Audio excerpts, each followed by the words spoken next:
Beautiful soul, I love this one analogy about life. Kamu memegang secangkir kopi. Ketika seseorang tanpa sengaja menabrak, mengguncang isinya, kamu menumpahkan kopimu ke segala arah. Mengapa kamu menumpahkan kopi? Kamu mungkin jawab, ya karena saya ditabrak.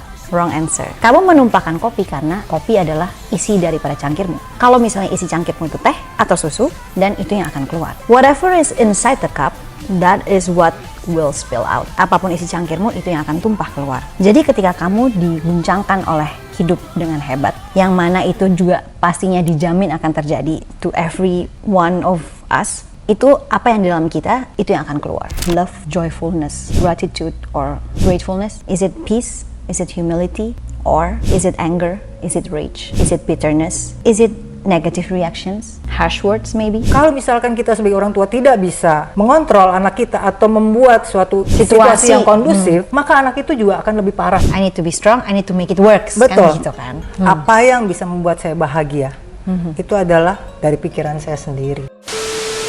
Menunjukkan sisi yang terbaik, menampilkan yang terbaik yang orang perlu lihat.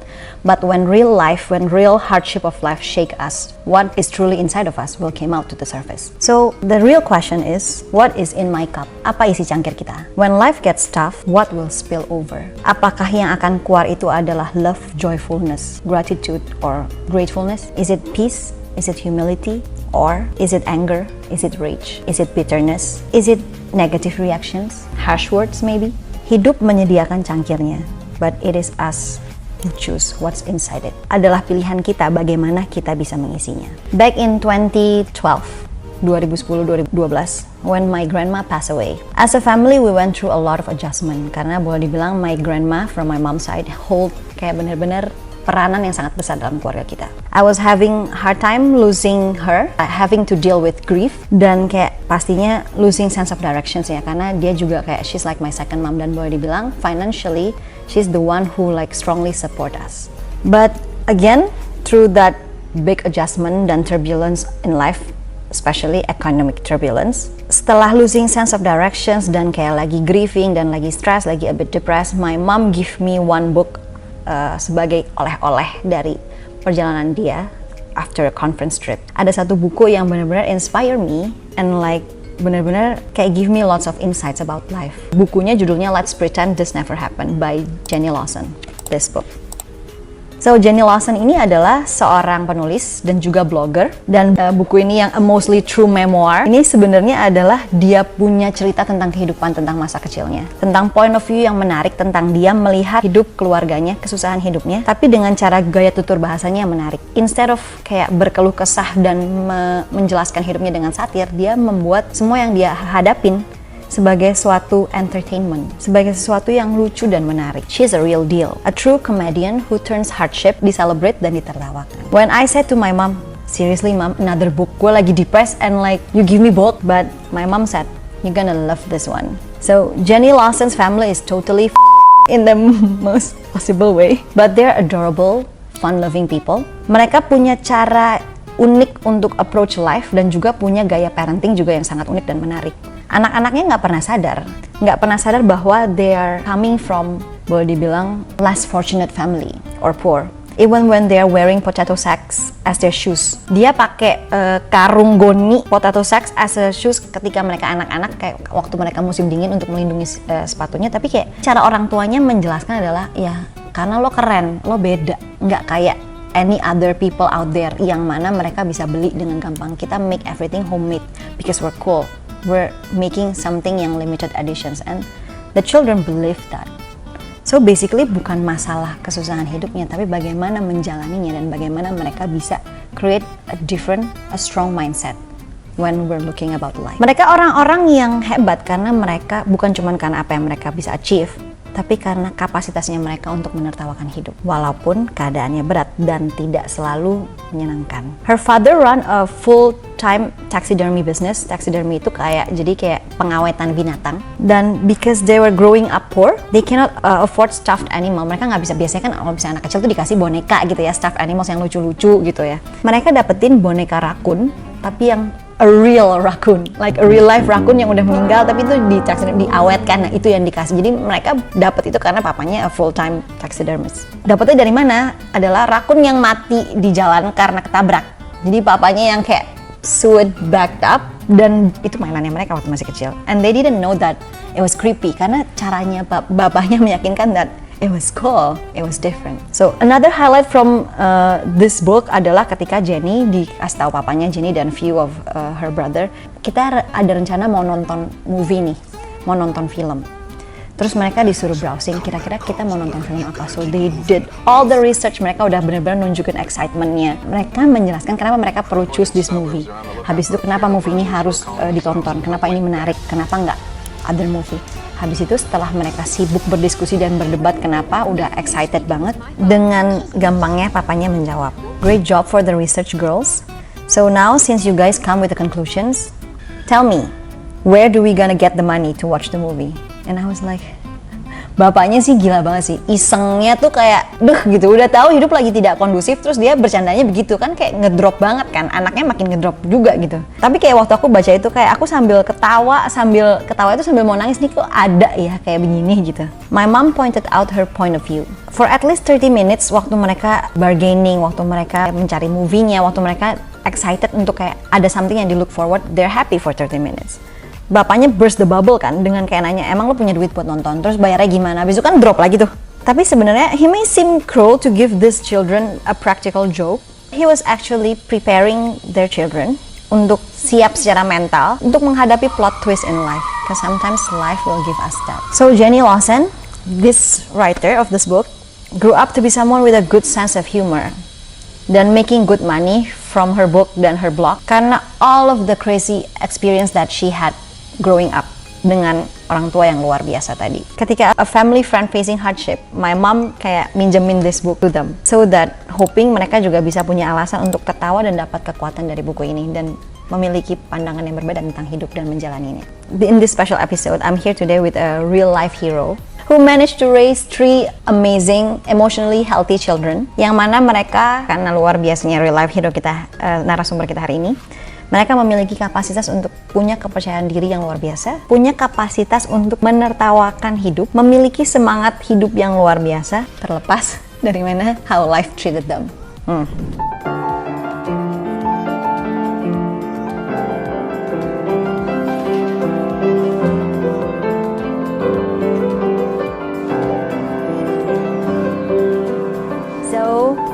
Tante Lina, please join us, gitu. Tihi, say hi dulu, hi. Hai. Kaku amat. Halo. Nggak enak ya kalau ngobrol ada kamera, terus habis itu ada lampu itu kayak gimana gitu. Kayak diadili gitu loh. Enggak loh ya, padahal enggak loh ya. Ini thank you for being here. Thank you for join us di dalam our project. Ini kita lagi bikin project itu sebenarnya tentang life's mastery from everyday hero, and you are my everyday hero for this episode. Thank you. Karena I got a chance to like kenal Tante Lina dari lama kan, dan juga belakangan ini kita banyak spend waktu bareng-bareng, dan juga I get to know your family even deeper, bisa ngobrol sama your kids dan kayak belajar banyak banget from you and from them lewat celotehan-celotehan kita dan obrolan kita yang super duper kreatif dan out of the box ya. Gitu. Sayang banget kalau cuman aku doang yang tahu amazing story of you, your life and your family. So I hope that beautiful soul out there yang watch this episode tuh bisa ikutan belajar dan feel inspired by your story, gitu. Tersanjung aku. Beneran loh, gimana you're capable to deal with life. Karena banyak orang di luar sana yang butuh kemampuan itu, butuh that life skills. Itu nggak bisa didapetin dari sekolah, nggak bisa didapetin dari buku. Ya buku bisa inspire us, tapi itu harus dijalanin real time. By Ya experience. kan, by experience. Exactly. So please introduce yourself to this beautiful soul out there. Oke, halo, nama saya Marlina. Saya mempunyai 3 orang anak, umur 18, 15, dan 13 tahun sekarang. Saya tuh terlahir dari satu keluarga yang, background keluarga saya tuh sebenarnya keluarga yang Out of the box ya? Out of the box. out of the box juga. Out of gitu this ya. world deh. Agak mirip ya sama keluarga saya sebenarnya. Betul. Jadi ya mungkin secara ekonomi kita fine-fine aja gitu ya. Maksudnya bapakku tuh seorang dosen teknik mesin, gitu. Insinyur. Asik. Gitu ya. Engineer. Tapi anaknya seperti ini enggak? Anaknya lebih keren. Iya, tidak ada masalah gitu ya walaupun kita Engineer berbeda. of life asik. Experience kayak saya lebih banyak gitu daripada bapak saya mungkin Asik. ya. Ya, saya anak kedua dari 4 bersaudara. Kita 3 perempuan, 1 laki-laki. Saya nomor 2, jadi saya cewek paling besar gitu. Which is waktu zaman di remaja itu, dari kita berempat tuh saya mempunyai kehidupan sendiri yang berbeda gitu. 2 adik saya dan abang saya tuh mereka sangat alim gitu ya, alim dari lahir gitu. Ada ya, gitu ada. Alim Sementara dari saya tuh kayaknya aduh gitu ya, apa nih salah bikin ya orang tua gitu ya. salah bikin ada ya. Terus saya melanjutkan kuliah di satu perhotelan gitu loh. Universitas Kuliah perhotelan, ya. Terus kemudian di dalam perjalanan itu karena saya mempunyai sifat yang out of the box gitu ya, saya sempat jatuh di dalam dunia drugs. Kurang lebih 4 tahun. 4 tahun saya pakai drugs, which is kalau di dalam kehidupan nyata tuh 4 tahun tuh hidup saya hilang gitu ya. Orang udah kemana, saya mungkin pas lagi saya udah berhenti dari drugs itu saya baru bingung gitu loh. Saya lagi di mana gitu ya, sementara orang tuh udah 4 tahun ke depan. Jadi kita mundur kehidupan kita gitu. Itu saya baru sadari setelah saya sudah normal gitu. Orang tuh udah lebih pinter, udah lebih gimana, saya baru memulai gitu. Dan itu memang salah satu efek ya. Dalam masa penggunaan drugs itu juga hidup saya juga kacau balau sekali ya. Dulu saya tuh waktu itu makainya putau. Putau itu adalah drugs paling berbahaya menurut saya ya, versi saya ya. Tapi putau itu membuat hancur bukan secara fisik aja, mental, psikis. Kita masih bisa mikir nyuri barang orang gitu ya, nyuri rice cooker di rumah sendiri, nyuri tabung gas gitu ya. Itu Tabung demi gas ya? Tabung gas sampai akhirnya dirantai sama orang tua saya itu tabung gas. Demi ya, supaya nggak hilang gitu. Ya, dan itu semua di luar kendali kita karena ya efek dari pemakaian si putau ini ya. Ketergantungannya ya. Sangat parah dan itu membuat kita berubah gitu. Mau kita seorang atlet, mau kita seorang profesional, pada saat kita kena drugs, terutama putau, kita akan berubah menjadi seorang yang kalau orang bilang tuh sampah. Aku tuh sampah banget dulu ya. Nggak usah sama orang deh, di rumah sendiri udah dianggap sampah gitu ya. Karena semua barang udah saya jual-jualin gitu. Spray apapun semua. Makanya sampai sekarang jago jualan ya. Wah, ternyata sangat. dari Itu past experience ya. Iya. Selalu ada sisi positif ya. Kan kita harus bisa mengambil sisi positif dari setiap situasi bukan. Betul. Dari setiap situasi yang sangat menyedihkan pun pasti ada positifnya gitu. Jadi ya singkat kata aku akhirnya masuk rehab. Itu atas permintaanku juga gitu ya. Kesadaran diri sendiri ya. Kesadaran sendiri karena waktu itu udah pernah mau ketangkep polisi. Kita ada berada di dalam suatu tempat kayak hotel murah gitu ya di daerah kota gitu. Dimana kita akan transaksi waktu itu. Jadi aku beserta pacarku udah bawa pistol kaliber 38 untuk ditukar dengan barang. Ya, sabu waktu itu. Jadi itu udah benar-benar sebenarnya kalau pikir-pikir sekarang, aduh gila ya. Kalau gua kena tuh gua belum keluar juga kali sampai sekarang gitu ya. Dengan barang bukti yang begitu banyak gitu. Tapi ya, thanks God banget waktu kejadian itu sebenarnya ada satu hal yang itu yang membuat aku tuh percaya bahwa Tuhan itu ada. Jadi pada saat aku waktu itu dalam situasi di kamar dengan begitu banyak barang bukti dan akan melakukan transaksi dengan satu bandar gitu, tiba-tiba polisi datang gitu ya. Polisi datang dan mereka semua menggerebek semua kamar yang ada di dalam hotel murah itu. Termasuk kamar kita juga digedor-gedor gitu ya. Buka gitu. Terus kita yang ini mau disimpan di mana? Pistolnya mau disimpan di mana? Kok bisa ditelan semua gitu ya? Tapi nggak bisa gitu ya. And then aku inget banget waktu yang aku lakukan cuma aku beserta pacarku, aku bilang, oke, kamu diam. Aku bentar ya, aku berdoa dulu. Itu adalah pertama kali aku berdoa. Karena udah mepet Berdoa udah mentok banget. Itu berdoa yang berdoanya baru tahu gitu. Berdoa tuh kayak gitu yang benar-benar lagi dalam desperado gitu ya, di dalam lumpur kehinaan gitu ya. Lumpur kehinaan. Jadi aku waktu itu berdoa, aku cuma minta tolong Tuhan gini ya. Tuhan, kalau Engkau luputkan aku dalam hal ini, aku akan berhenti memakai drugs. Pada saat aku bilang amin, itu semua berhenti. Semua suara hilang. Dor tuh nggak ada semua. Terus kita diam quiet, terus nggak lama kita dengar ada orang yang tendang-tendang. Jalan cepet, jongkok gitu kan. Jalan Yang buang. ketangkep ya, itu yang ketangkep Jadi ya, mereka Razia. semua dari semua kamar tuh disuruh jongkok, keluar jalan. Nah kita sendiri, kalau secara logika, oh karena kuncinya nggak aku cabut, jadi mereka nggak bisa masukin kunci gitu. Tapi kalau secara iman, aku merasa saat itu Tuhan membantu aku. Karena pada saat udah very quiet, 20 menit aku keluar, aku pura-pura bego gitu ya, tanya resepsionis, Mbak ada apa sih tadi berisik-berisik gitu ya. Oh Mbak nggak tahu tadi ada penggerebekan. Terus Kemana sekarang? Udah ketangkep Bu bandarnya. Oh ya, bandarnya di sebelah kamar ibu gitu. Wah. Padahal harusnya tadinya mungkin that bandar supposedly come to your room. Sebenarnya kita nggak ada yang tahu bandar itu di mana gitu. Jadi semua kamar tuh harus dibuka sama polisi itu gitu. Jadi pada saat itu aku merasa waktu itu Tuhan yang bantu aku. Sampai temanku aja, dia tuh colek aku, dia bilang gini, Rin, lu berdukun di mana sih? Gila ya, ajaib banget dukun lo. Kayak habisnya aku menjadi doain dia. Aku yang asyada ya kan, cabut buruan gila gitu kan. Ya singkat kata akhirnya aku nelfon bokap, Pak tolong Pak, Bapak kan waktu itu mau cariin aku rehab, please tolong cariin aku bilang, ada apa, nanti aku ceritain di rumah. Akhirnya bapakku jadi semangat dong mencari rehab buat aku gitu. Sudah dapat pencerahan ya, soalnya mendapatkan hikmah. Iya, akhirnya anak gue berubah gitu kan. Akhirnya ya aku dimasukin ke dalam satu rehab. Di dalam masa rehab, orang tua aku meninggal. Jadi aku dalam posisi di dalam rehab sudah 8 bulan. Aku mendengar kabar mamaku meninggal. Aku dijemput. 2 bulan kemudian bapakku meninggal gitu. Jadi dalam 2 bulan itu mama dan bapakku tuh meninggal gitu. Keluar dari rehab, abangku kebetulan lagi di luar, dia lagi di Australia, Marda lagi job training di Singapura, dan aku cuma sama Mariati gitu loh.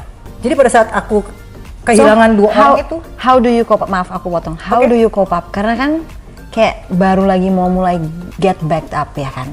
Baru mau mulai menata hidup, tiba-tiba dihempas. Karena aku tahu grieving is super not easy. Yang benar-benar paling bisa goncangin kita itu pasti kehilangan orang yang kita sayang. You lose 2 of your pillar, your parents ya kan.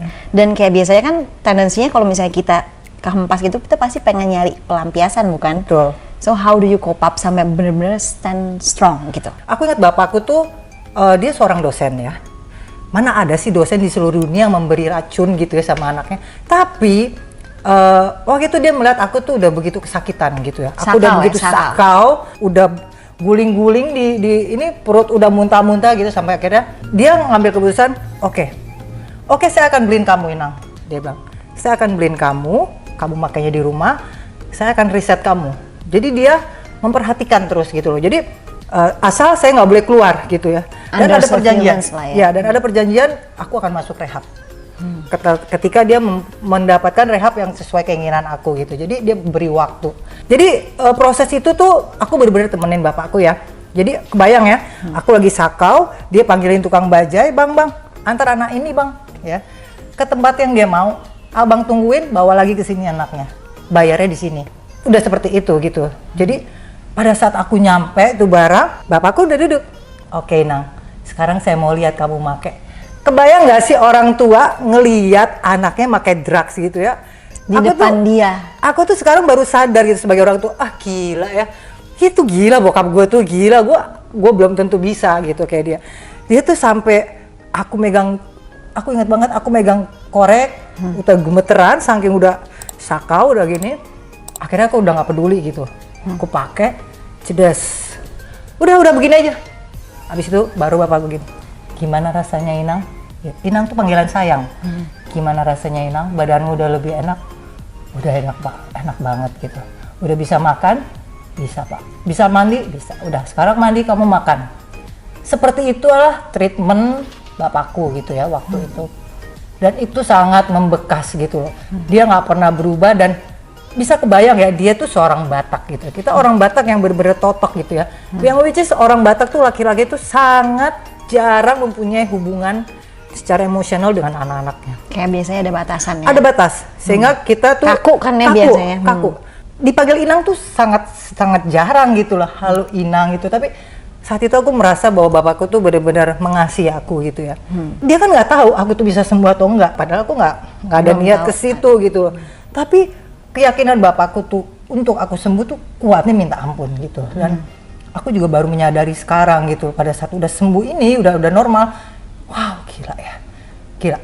Dan itu yang menguatkan aku, yang sangat menguatkan aku di dalam masa grieving itu. Sebenarnya aku bisa aja ngaco lagi, banyak sekali godaan. Kan biasanya kan orang gitu ya, ada relapse-nya kan. Betul, gitu. Banyak godaan, mau jadi bandar juga bisa, itu kan mau make lagi juga oke banget tuh alasannya gitu ya. Tapi aku waktu itu inget pengorbanan bapakku aja gitu loh, bagaimana dia sampai akhir hidupnya dia sangat yakin gitu bahwa aku tuh bisa sembuh gitu loh. Sesuatu yang dia juga belum tahu gitu kan, mungkin aku sekarang sebut itu iman kali ya. Iman dia tuh yang menguatkan aku gitu loh. Itulah yang Kepercayaannya dia untuk Iya. melihat positif dan yang terbaik betul. ya. Dan That's what itulah yang counts membuat for- aku source of energy ya ya. untuk bertahan, untuk betul, survive. betul. Dan setelah itu 2 bulan kemudian setelah orang tua aku meninggal, baru abangku datang, baru bisa datang. Itu yang sebenarnya malah menjadi bekal for you to be a strong person sampai bisa deal with life sampai sekarang. Iya nggak sih? Semoga. That's your past. Then you met Om Chris, then you build amazing family. Nah, sekarang yang aku mau lebih spesifik lagi tanya. Oke. Since you have 3 kids, yang mana sekarang kan lagi familiar banget ya sama yang namanya strawberry generations. Yang mana tuh anak-anak yang lahir dengan apa ya, mentalitas yang lebih cere, yang lebih lembek lah, yang nggak kuat pressure, yang gampang depressed, yang kayak ya baru kerja 2 hari healingnya 2 bulan misalnya ya. Apalagi zaman sekarang ya dengan zaman social media dan segala macamnya, they're exposed to like what kind of life they're supposed to have. I mean, how do you build your family and your children sampai bisa sampai ke titik sekarang? Kan I'm sure you've been through a lot kan, menjalani a lot juga dalam hidup kan. Ceritakan yang kemarin kita sempat cerita di meja makan. Feel free to like spill it out. Oke, jadi waktu aku married itu sama suamiku, kita itu lagi dalam masa pacaran, kita lagi melakukan satu proyek pekerjaan HRD gitu loh. Jadi sedang dalam proses dan sudah agak ada peningkatan gitu kan. Tapi kita masih pacaran. Setelah itu kita mengambil keputusan untuk married, dan sebelum kita mengambil keputusan untuk married itu, kita akhirnya dikenalkan oleh seorang yang sangat spesial juga buat kami berdua gitu loh. Dimana mereka berdua itu membimbing kami. Kalau aku boleh sebutin namanya nggak ya? Boleh. Oh, oke, namanya Ibu Sharon dan Pak Hoki. Bapak saya ya, ternyata. Betul. Mereka orang-orang yang sangat wonderful ya buat hidup kami, yang membantu untuk bisa menemukan path gitu, yang benar gitu loh. Koridor yang benar tuh seperti apa gitu.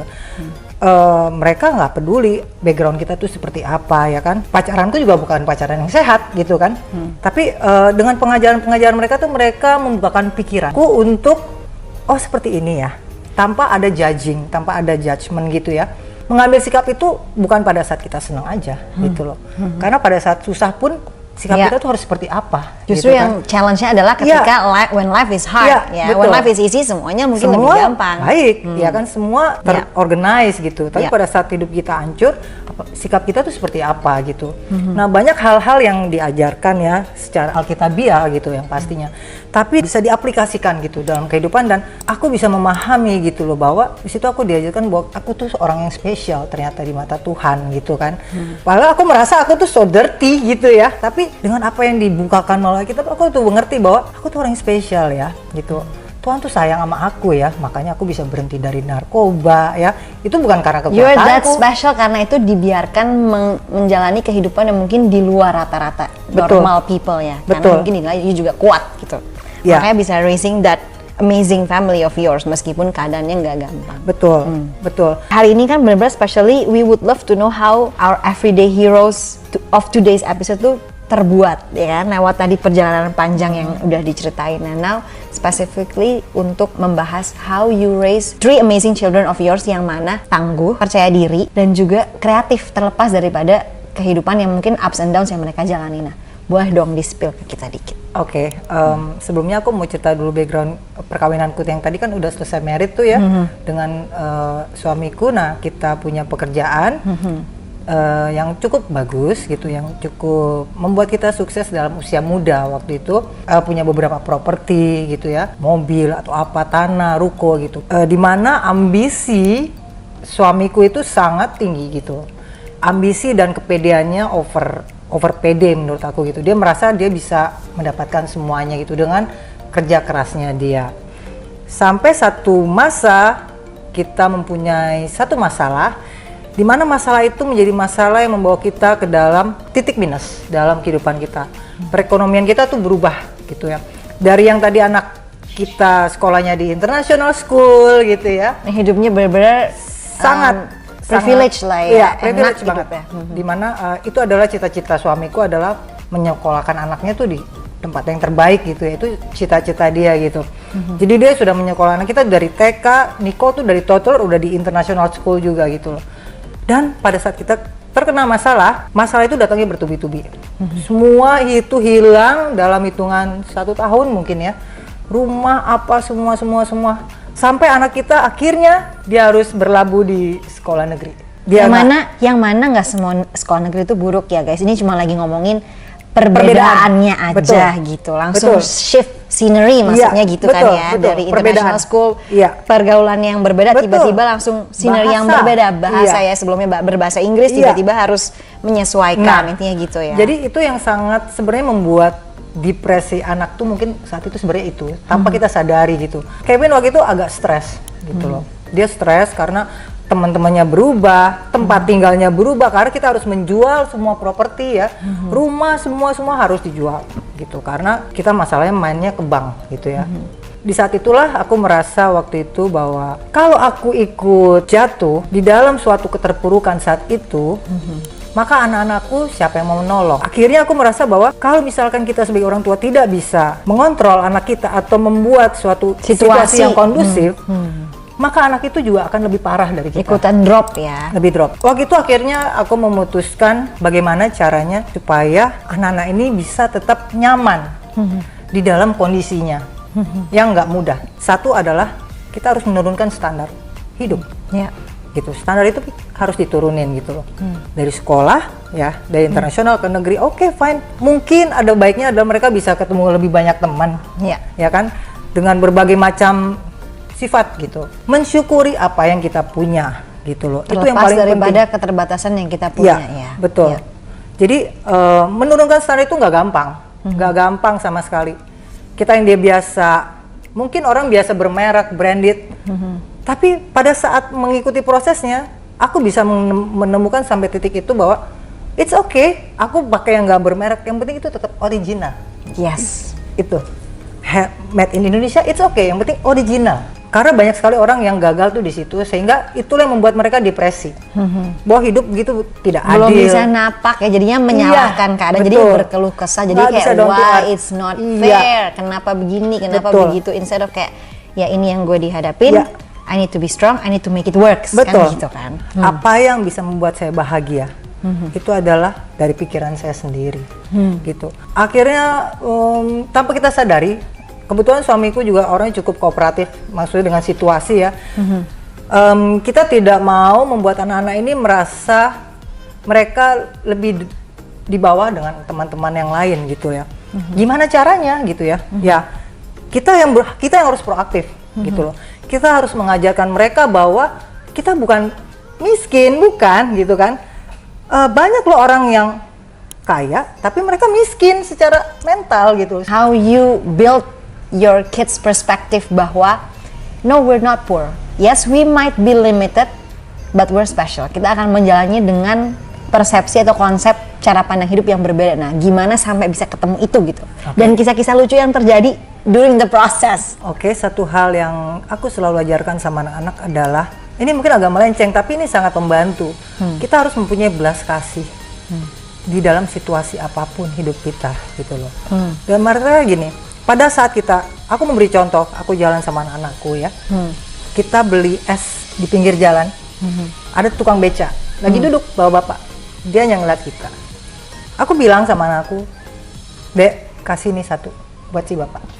Tukang beca. Kenapa mami, kita kan nggak naik becanya? Oh nggak apa-apa. Aku nggak enak aja, masa aku bisa minum es, dia yang udah lebih tua, aku kasihan aja. Jadi aku selalu berusaha membangkitkan empathy, compassion ya. Sehingga mereka punya belas kasih terhadap orang lain. Dimana pada saat kita mempunyai belas kasih terhadap orang lain, kita itu udah lebih dari orang itu. Tapi dalam prosesnya nggak gampang gitu ya. Pastilah, ini anak orang kota gitu ya. Anak kota tiba-tiba kita harus pindah ke Purwakarta gitu kan. Yang kalau orang bilang wow gila ya, hijau di mana-mana ya. Oh sangat rimbun, sangat nyaman. Tapi buat mereka yang, mami ini rumah apaan gitu ya. Kamarnya tuh banyak sarang tawon gitu, kita yang harus begini-begini terus gitu ya badannya gitu ya. Rumahnya ini ya minimalis semi outdoor ya. Luar biasa. Karena mungkin Om Krisnya juga pencinta alam, jadi mau mengadaptasi nilai itu. Tapi itu kelewatan sih kalau Nggak masalah di mananya, tapi sama siapa dan gimana cara dealingnya, ya nggak sih? Iya, betul, betul. Ada satu momen di mana mereka merasa, kita kok hidupnya kayak begini banget sih Mami, ya kan? Kamar begini, begitu. Aku ingat waktu itu, karena aku pernah dulu dikasih pinjam buku juga sama Bu Sharon, ya kan? Dan This itu book ya?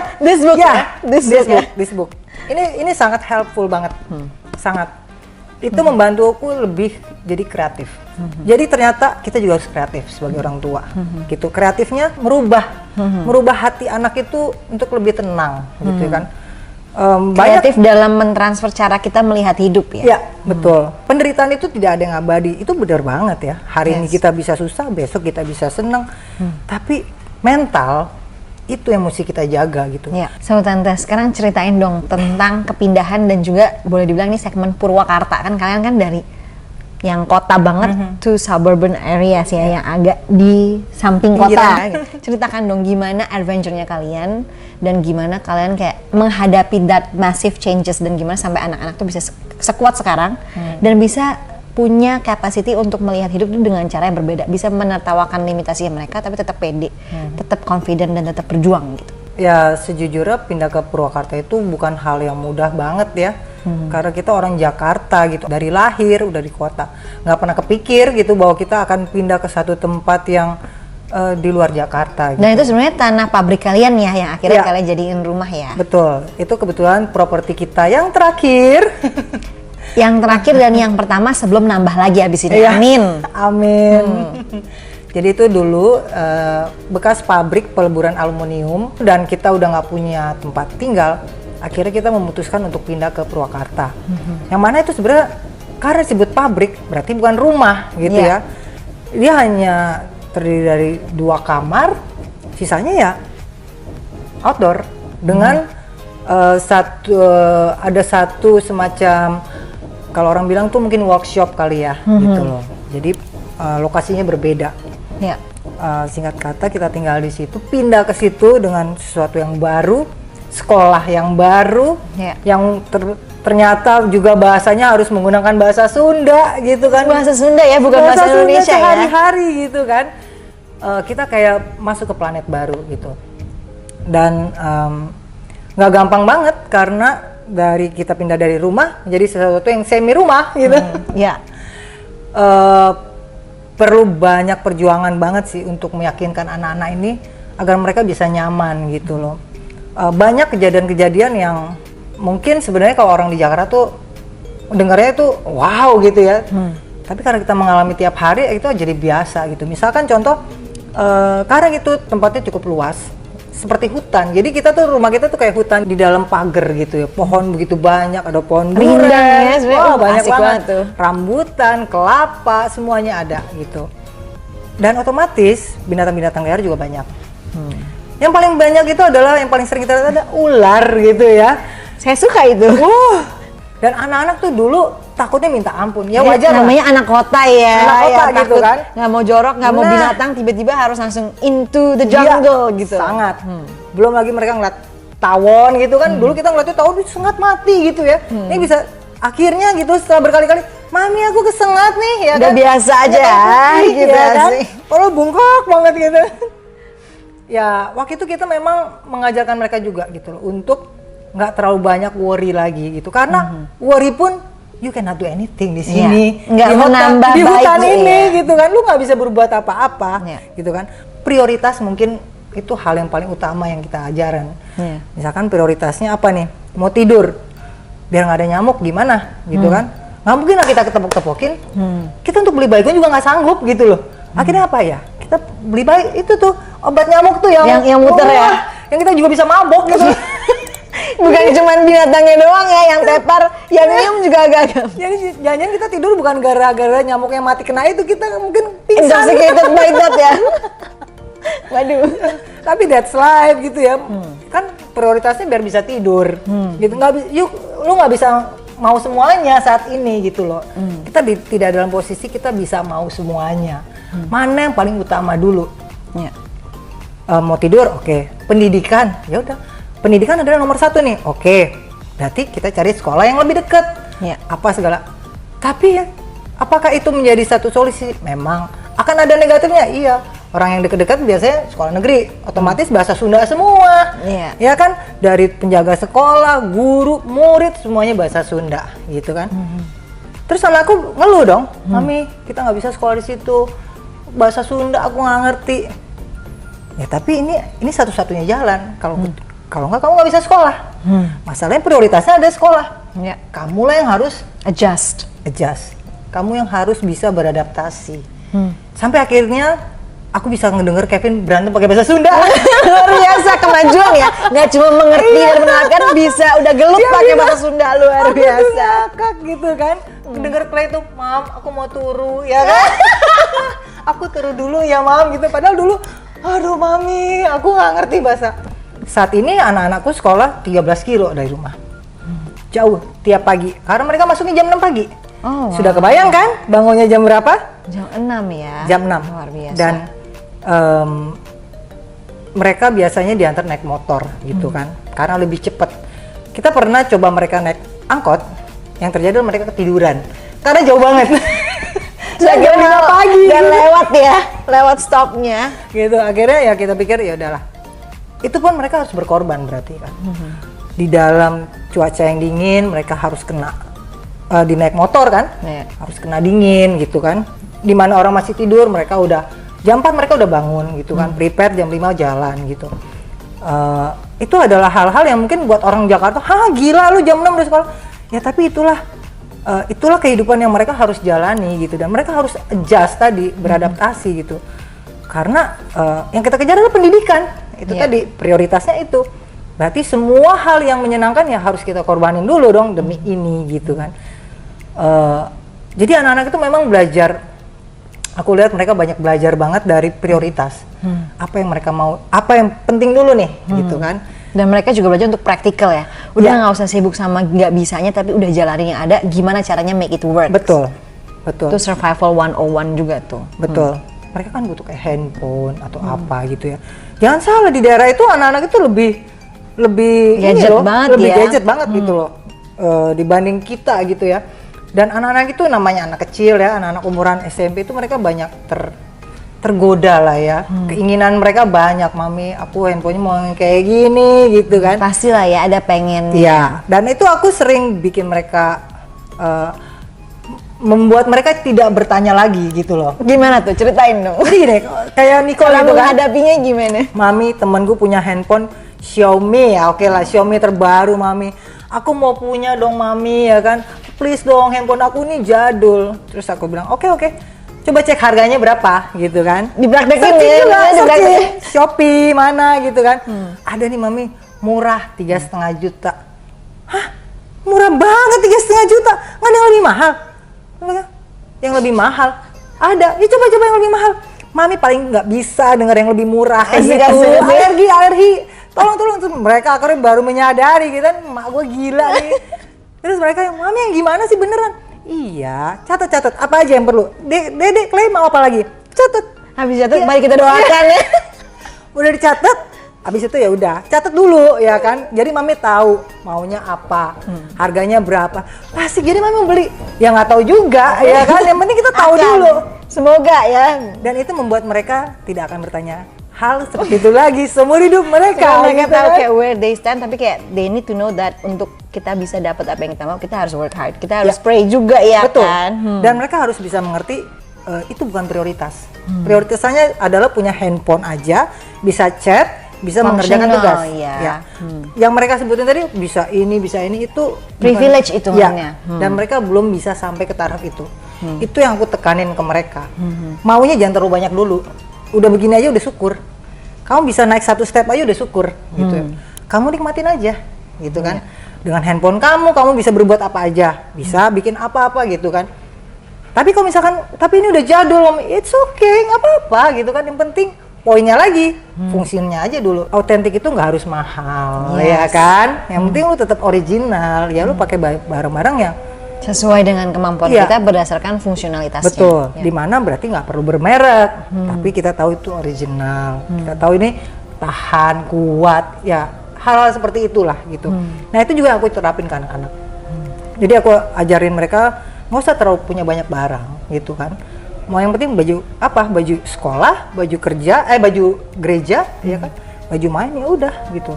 Mami aku mau punya sepatu ini, tunggu sepatunya sampai rusak dulu. Sepatunya udah rusak belum? Kalau mau beli sepatu aku gitu, Mami please dong aku mau beli sepatu. Emang sepatu yang itu udah rusak? Belum. Ya udah nggak usah ngomong gitu kan. Mereka yang akhirnya terbiasa gitu loh. Aku sih yakin pada saat kita bisa melihat satu hal yang menyedihkan itu menjadi hal yang lucu, itu sebenarnya kita sudah melewati kesedihan itu gitu loh. Jadi bisa dibikin lebih enjoyable ya, terlepas, jadi nggak fokus sama kesusahan that time, ya nggak sih? Betul.